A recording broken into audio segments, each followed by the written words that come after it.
week 23 of documenting my business journey until we hit £1 million in revenue. First of all, this goal of £1 million in revenue feels like it gets further and further and further away with each week that goes by. Week 1, I started documenting this because I knew I had the answers and I knew it would be, quote, easy.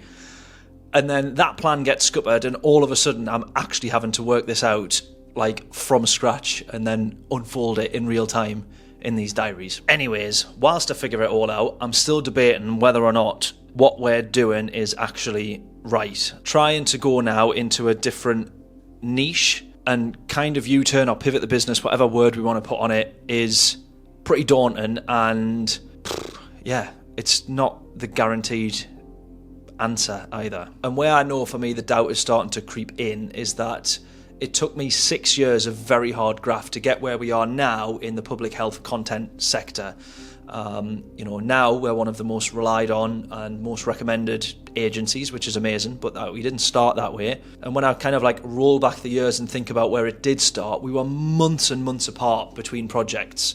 And I know that we are going to have to do that from scratch again. We've got one piece of comedy content in our portfolio, and I know that that's a space that we can do so well in and be one of the best in, but I don't know if we can sustain what we need to sustain in overheads while we grow to that point. So then it leaves the question of, can I continue to run the business that we essentially had whilst growing something on the side? And that is what I've been trying to do for the past 10 years, and it ain't worked. Like trying to grow a drum channel and an Infinity Racing channel, and then grow the business, and just, honestly, I feel like I constantly just fall into the same pit every time, which is, I can do maybe 2 or 3 things at once. And the truth is, either you can't, or if you can, it's impossibly difficult and you'll probably give up before you make it a success. So yeah, just a bit of a mad week. I don't know if lost is kind of the word, but that's the first one that comes to mind. I think I've found the loneliest